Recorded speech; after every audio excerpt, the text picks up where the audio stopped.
Assalamualaikum warahmatullahi wabarakatuh. Perkenalkan, nama saya Zulfa Afanada dari kelas TMT 3D dengan NIM 1262042031777. Saya akan menjelaskan sedikit materi tentang matematika dalam pembelajaran dan tokoh-tokoh matematika. Sejarah matematika dalam pembelajaran. Terdapat 3 dimensi besar pengaruh positif sejarah matematika dalam pembelajaran. Yang pertama, understanding atau pemahaman. Perspektif sejarah dan perspektif matematika saling melengkapi untuk memberikan gambaran yang jelas dan menyeluruh tentang konsep dan teorema, serta bagaimana konsep-konsep yang saling berkaitan. Yang kedua, entusiasme atau antusiasme. Sejarah matematika memberikan sisi aktivitas sehingga menimbulkan antusiasme dan motivasi. Yang ketiga, skills atau keterampilan. Memacu keterampilan menata informasi, menafsirkan secara kritis berbagai anggapan dan hipotesis, menulis secara koheren, mempresentasikan kerja, dan menempatkan suatu konsep pada level yang berbeda.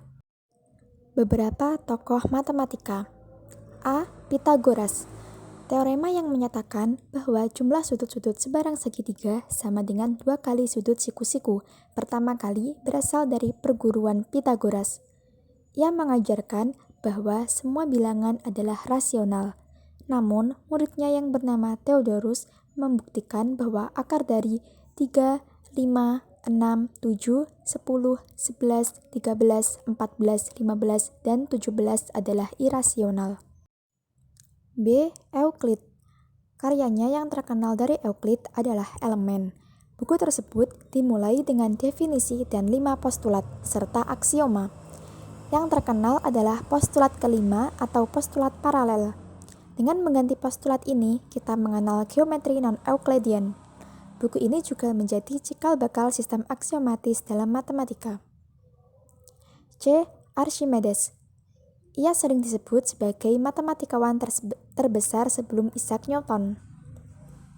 Ia menulis banyak subjek dan seringkali menggunakan beberapa cara yang saat ini kita sebut dengan kalkulus. Oleh karena itu, ia disebut juga sebagai Bapak Integral. D. Brahmagupta. Ia memberikan aturan aritmatika dalam istilah untung untuk bilangan positif dan rugi untuk bilangan negatif. Sumbangan lainnya adalah algoritma untuk menghitung akar kuadrat suatu bilangan. Dalam buku Kandaka-Diyaka, ia membahas rumus interpolasi untuk menghitung nilai sinus yang sekarang dikenal dengan nama rumus interpolasi Newton-Stirling. E. Al-Khawarizmi.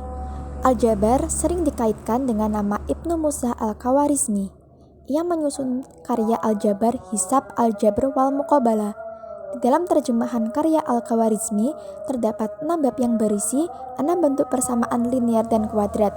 Selain aljabar, ia juga memberikan penyelesaian secara geometri dengan membuat diagram geometris.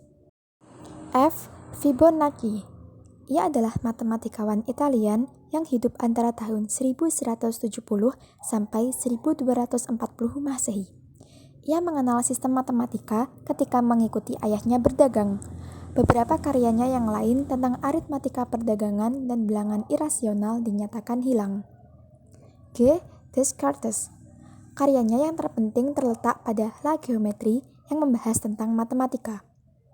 Dalam karya ini terdapat ide geometri analitik, yaitu masalah yang memuat gagasan mengaitkan geometri dan aljabar.